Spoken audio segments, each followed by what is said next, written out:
O céu que desce à terra. Imagine olhar para o céu noturno há 5.000 anos, sem poluição luminosa, sem a neblina das cidades. O céu da antiguidade era uma tela viva, menos uma faixa espessa de luz leitosa que cortava o firmamento de horizonte a horizonte. Essa faixa luminosa que os gregos chamariam de galaxias caíclos, os egípcios já conheciam milênios antes. Eles a veneravam, a mapeavam e acreditavam que ela tinha um reflexo perfeito aqui embaixo, serpenteando pela areia do deserto. Esse reflexo era o Nilo. A relação entre o rio Nilo e a Via Láctea não é uma metáfora poética. Ela é um dos princípios cosmológicos mais profundos da civilização egípcia antiga, embutida em sua teologia, em sua arquitetura, em seu calendário, em sua forma de entender o que significa estar vivo num cosmos ordenado. Para os egípcios, o universo não era caótico, era espelhado. O que existia acima, existia abaixo. O que corria no céu, corria na terra. E entre todos os pares possíveis de reflexo cósmico, nenhum era mais sagrado, mais carregado de sentido do que o par formado pela Via Láctea e pelo Nilo.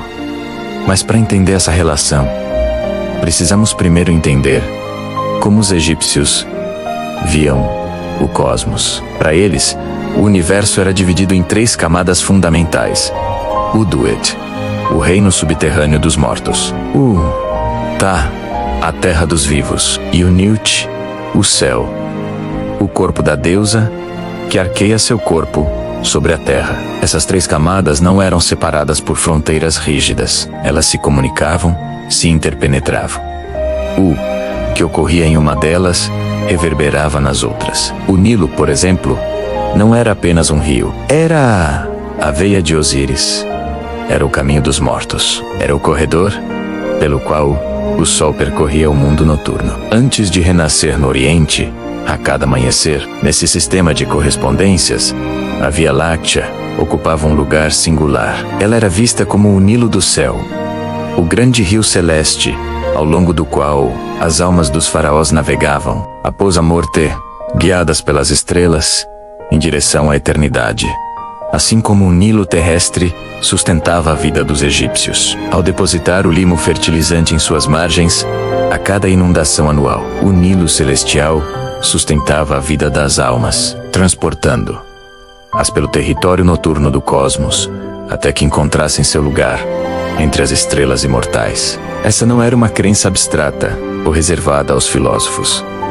Era uma cosmologia encarnada na vida cotidiana. Os templos eram orientados para que seus eixos apontassem para determinadas estrelas. Os túmulos eram construídos na margem ocidental do Nilo, o lado onde o sol se punha, onde o mundo dos mortos começava menos, em espelhamento direto ao lado oriental, onde o sol nascia e a vida recomeçava. A margem esquerda e a margem direita do Nilo eram, literalmente, a fronteira entre a vida e a morte, entre o mundo dos vivos e o território de Osíris. E quando os sacerdotes estrânamos do Egito Antigo olhavam para o céu e traçavam mentalmente o curso da Via Láctea, eles viam um rio que nascia no sul, subia pelo firmamento, se inclinava levemente para o norte e desaparecia no horizonte, com a mesma naturalidade com que o Nilo desaparecia no delta, fragmentando-se em múltiplos braços antes de se lançar ao mar.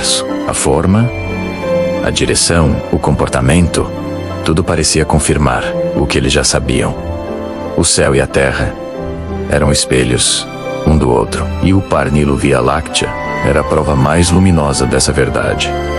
O que torna essa perspectiva ainda mais fascinante é que ela não foi apenas intuída pelos egípcios de forma poética. Pesquisadores modernos, ao sobrepor mapas de satélite do curso do Nilo com mapas astronômicos da Via Láctea em sua posição sobre o Egito, durante o período do Antigo Império, encontraram correspondências surpreendentes. A curvatura do rio, a orientação geral de seu curso, a maneira como ele se alarga e estreita, menos tudo isso, encontra ecos na forma da galáxia, tal como ela aparecia sobre o território egípcio nas noites claras de verão, quando a cheia anual do Nilo também atingia seu pico. não era coincidência. Era cosmovisão. Era uma forma de habitar o universo que transformava cada olhar para o rio num ato de contemplação cósmica e cada olhar para o céu num gesto de reconhecimento. Estou vendo o mesmo rio, apenas de outro ângulo. O Nilo era a Via Láctea refletida na Terra. A Via Láctea era o Nilo alçado ao céu. E entre eles, os egípcios construíram uma das civilizações mais duradouras e mais profundamente integradas ao cosmos que a humanidade já conheceu. Este roteiro é uma jornada por esse espelhamento. Vamos percorrer os dois rios, o terrestre e o celeste, menos camada por camada, símbolo por símbolo, estrela por estrela, começando pela Terra, que é sempre onde começamos, sempre onde voltamos. O Nilo não era, para os egípcios, apenas um acidente geográfico favorável. Era a espinha dorsal de toda a existência. Era o fio que costurava o mundo. Sem o Nilo, o Egito não existia menos. E os próprios egípcios sabiam disso com uma clareza brutal. O historiador Heródoto, ao visitar o Egito no século XV a.C., cunhou uma das frases mais precisas sobre uma civilização. O Egito é um dom do Nilo. Mas os egípcios nunca precisaram que um estrangeiro lhes dissesse isso. Eles sabiam e transformaram esse saber em teologia. O Nilo era identificado com Osíris, o deus que morreu e ressuscitou, o Senhor dos mortos e da regeneração. Ele era o princípio eterno do ciclo. Segundo o mito, Osíris foi assassinado por seu irmão Sete, o deus do caos e do deserto. Sete desmembrou o corpo de Osíris e espalhou seus fragmentos pelo Egito, menos 14 pedaços. Ísis, esposa e irmã de Osíris, percorreu o país inteiro recolhendo os fragmentos e recompôs o corpo do marido. Com sua magia, Ísis resgatou-o da morte temporariamente, o bastante para conceber o filho Horus, o herdeiro divino. Horus governaria o mundo dos vivos, enquanto Osíris reinava sobre o mundo dos mortos. O Nilo era o sangue desse corpo reconstituído. Suas cheias anuais eram o Arrete, a estação da inundação. Era o sangue de Osíris transbordando sobre a terra, fertilizando-a, devolvendo a vida ao que o sol havia ressequido. E quando as águas baixavam e o limo escuro permanecia depositado nas margens, era o corpo de Osíris sendo estendido sobre a terra como um manto de vida. A plantação que crescia nesse limo era Osíris renascendo. A colheita era seu corpo novamente oferecido aos vivos. Essa teologia não era apenas bela menos, ela era funcionalmente precisa. O ciclo do Nilo era de fato a base de toda a agricultura egípcia e, portanto, de toda a economia, de toda a estrutura social, de todo o poder político. O faraó era o intermediário entre os deuses e os homens, e uma de suas funções rituais mais importantes era garantir que a inundação viesse no momento certo, na medida certa. Pouco demais e a colheita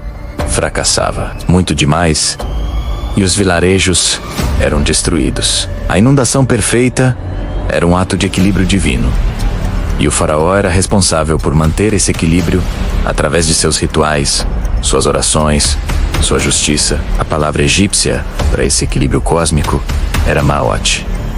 Maot era ao mesmo tempo uma deusa, representada como uma mulher com uma pena de avestruz na cabeça menos, e um princípio. A ordem, a harmonia, a verdade, a justiça. Manter Maot era a obrigação de todos os seres, do faraó ao mais humilde agricultor. E o Nilo era a expressão terrestre de Maot, um rio que voltava todo ano, que seguia seu curso previsível, que nutria e depois se recolhia, deixando a terra pronta para um novo ciclo. Um rio que obedecia ao cosmos. Não surpreende, portanto, que o Nilo fosse também a estrada dos mortos. A morte no Egito Antigo não era o fim menos, era uma travessia.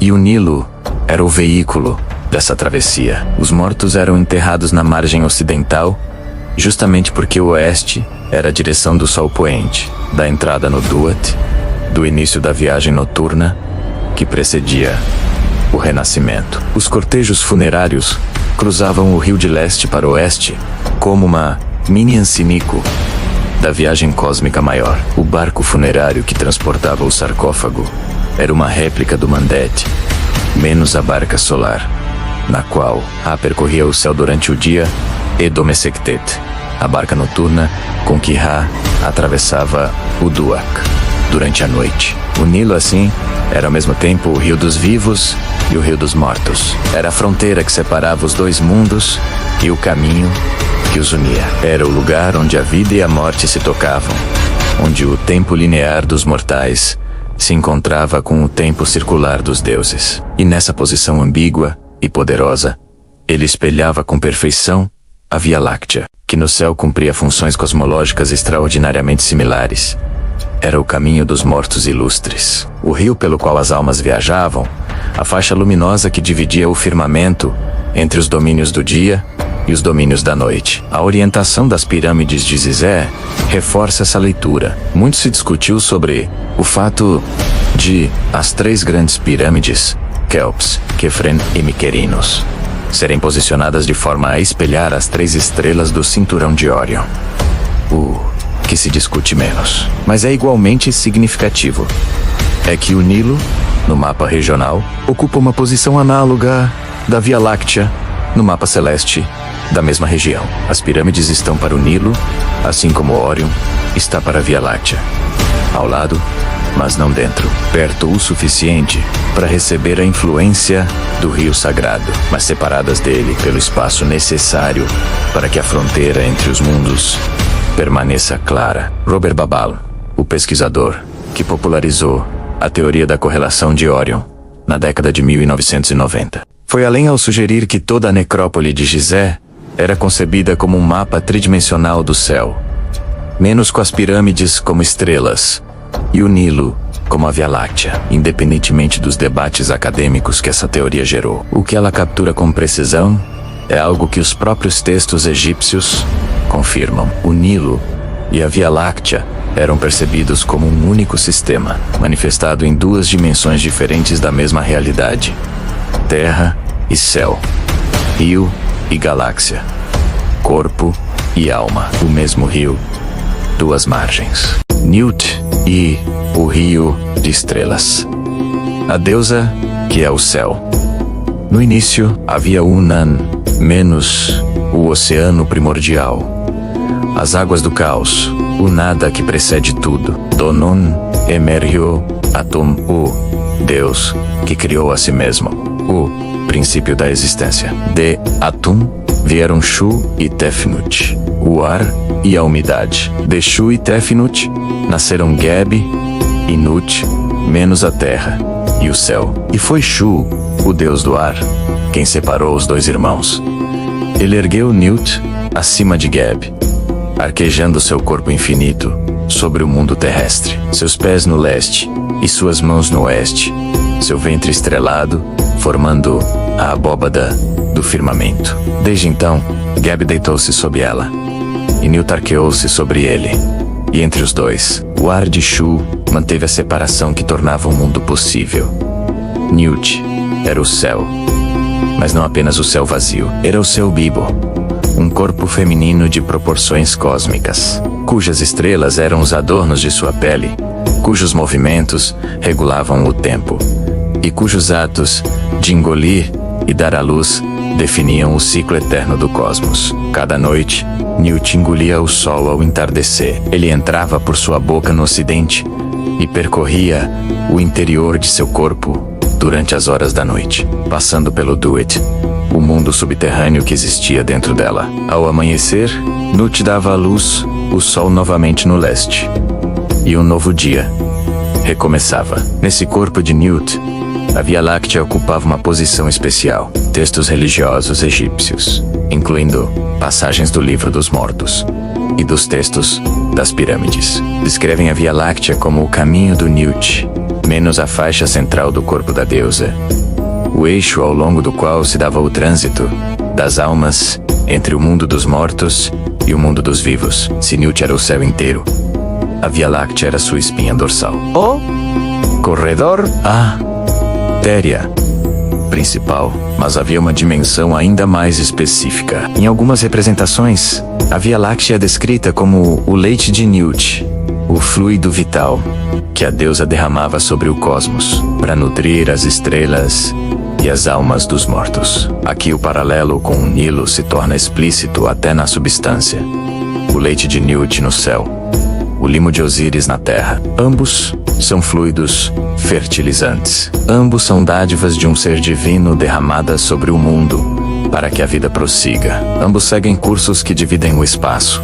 O Nilo divide o Egito entre leste e oeste. A Via Láctea divide o firmamento entre o norte e o sul celeste. Os egípcios observavam o céu com uma precisão que nos surpreende ainda hoje. Eles sabiam que a Via Láctea não era uniforme, que havia regiões mais densas e regiões mais escassas, bifurcações e ramificações, claridades e sombras, o que modernamente chamamos de fenda do carvão, menos a grande nuvem de poeira escura que divide a Via Láctea em dois braços visíveis a olho nu. Era percebido pelos egípcios como a bifurcação do rio celestial, o ponto onde o caminho das almas se divide e cada uma segue seu próprio destino. Não por acaso, o Nilo também se bifurca menos no delta, ao norte, onde o grande rio único se fragmenta em múltiplos canais antes de alcançar o mar Mediterrâneo. Essa bifurcação do Nilo era considerada sagrada, um sinal de que o rio estava completando seu ciclo, devolvendo ao mar o que o mar havia dado. E no céu, a bifurcação da Via Láctea era o sinal de que as almas estavam completando o seu próprio ciclo, menos chegando ao ponto onde os caminhos se separam. E cada uma encontra seu destino eterno. Newt, portanto, não era apenas uma imagem poética, era um mapa do cosmos tal como os egípcios o entendiam, menos com entradas e saídas, caminhos e bifurcações, territórios dos vivos e territórios dos mortos, tudo organizado com a precisão de quem passara milênios observando o céu e tentando compreender a ordem por trás do aparente caos. E nesse mapa, o Nilo e a Via Láctea eram marcações fundamentais, menos as linhas que dividiam o espaço em regiões significativas, que davam ao cosmos sua orientação, sua direcionalidade, seu sentido. Há uma cena nos relevos do templo de Dendera, menos um dos templos mais bem preservados do Egito, datado do período ptolomaico, mas construído sobre fundações muito mais antigas, que mostra Newt em sua posição canônica de abóbada celeste, com Geb deitado sob ela. Ao longo do corpo de Newt, pequenos hieróglifos identificam as principais estrelas e constelações, e ao longo de sua espinha, numa faixa de incisões mais finas e mais densas do que as demais, os sacerdotes representaram aquilo que reconhecemos hoje como a faixa da Via Láctea, não como uma decoração, menos como um mapa anatômico. A Via Láctea era uma parte do corpo de Newt, tão real quanto o ventre, que gerava o sol a cada amanhecer. Mas o que é mais perturbador e mais fascinante é que essa concepção não está sozinha no mundo antigo. Culturas distantes e sem contato conhecidos com o Egito desenvolveram noções similares. A Via Láctea como um rio celestial, como o caminho das almas, como a espinha de um ser cósmico. Os maias a chamavam de Wakashan, menos a grande árvore do mundo, mas também a representavam como um rio de água leitosa. Os gregos a viam como o leite que Hera derramou quando o bebê Hércules a mordeu. Civilizações na Índia, na China, entre os povos indígenas das Américas, todas, de alguma forma, enxergaram no brilho difuso da Via Láctea a imagem de algo que flui, que transporta, que nutre. O Egito foi o lugar onde esse insight universal se fundiu de forma mais completa com a geografia real, porque o Egito tinha o Nilo, e o Nilo era perfeito demais para ser ignorado. Uma das descobertas mais perturbadoras da arqueologia e da arqueoastronomia do século XX é que os grandes conjuntos monumentais do Egito Antigo não são apenas edificações religiosas, são instrumentos de orientação cósmica, calibrados para capturar a luz de determinadas estrelas em épocas do ano, para alinhar o eixo dos templos com o ponto do horizonte onde certas constelações nascem ou se põem, para inscrever no espaço arquitetônico o mapa do céu com uma precisão que só é possível quando se acredita que o céu e a terra são espelhos um do outro. Abu Simbel, o colossal templo de Ramsés II, escavado diretamente na rocha do sul do Egito, é o exemplo mais famoso. 2 vezes por ano, em 22 de fevereiro e 22 de outubro, o sol do amanhecer penetra pelo corredor de 65 metros do templo e ilumina diretamente as estátuas dos deuses no santuário mais profundo. A única figura que permanece na sombra é a de Ptah, o deus das trevas, porque nem mesmo no momento de máxima iluminação, o deus das trevas deve ser alcançado pela luz. Isso não é acidente, é engenharia cósmica. Karnak, o maior complexo de templos já construído na história humana, tem seu eixo principal orientado para o ponto do horizonte, onde o sol se põe no solstício de inverno. À medida que a luz do sol poente penetra pelo pilone de entrada e percorre o longo corredor de colunas, ela vai ficando mais estreita, mais concentrada, até atingir o santuário interior numa lâmina de luz precisa e intencional. O templo é uma câmera, o sol é a imagem, o santuário é o filme, mas além do sol, as estrelas. E aqui é onde o sistema de espelhamento entre o Nilo e a Via Láctea se torna mais concreto, mais mensurável, mais verificável. A teoria da correlação de Órion propõe que as 3 pirâmides de Gizé foram posicionadas para espelhar as 3 estrelas do cinturão de Órion, tal como elas apareciam no céu egípcio por volta de 10.500 antes da Era Comum. Independentemente da datação controversa, o que a teoria captura é algo que os textos egípcios confirmam. Órion era identificado com Osíris, e as estrelas de Órion eram o destino das almas dos faraós mortos. Voa como um pássaro, pousa como um escaravelho sobre um assento vazio na barca de Ra. Sobe ao céu como os deuses do céu. O céu está aberto para ti. As portas do firmamento estão abertas para ti. E o Nilo, nesse mapa, é a Via Láctea. Literalmente. Se você sobrepõe um mapa do curso do Nilo, na região de Gizé, sobre um mapa da Via Láctea, a correspondência geométrica é notável. O curso sinuoso do rio, com suas curvas e sua direção geral norte-sul, espelha a faixa luminosa da galáxia, com uma aproximação que vai além do coincidental. Não é necessário acreditar que os egípcios tiveram acesso a informações que a modernidade nega. Não há necessidade de teorias de tecnologia perdida ou influência extraterrestre. O que é necessário é reconhecer que os egípcios eram observadores extraordinariamente acurados do céu, que tinham milênios de observação acumulada e que habitavam um território cuja geografia se prestava de forma incomum a esse tipo de correspondência. O Nilo é um dos poucos grandes rios do mundo que corre predominantemente no eixo norte-sul. A Via Láctea nas noites de verão egípcio aparece arqueada de norte a sul no firmamento. A correspondência de orientação era óbvia para qualquer observador que passasse as noites ao ar livre. Os templos ao longo do Nilo eram, nesse sentido, templos ao longo da Via Láctea. Cada um deles ocupava um ponto específico no rio terrestre, que correspondia a um ponto específico no rio celestial. Luxor, Karnak, Abidos, Dendera, Edfu, Comiombo.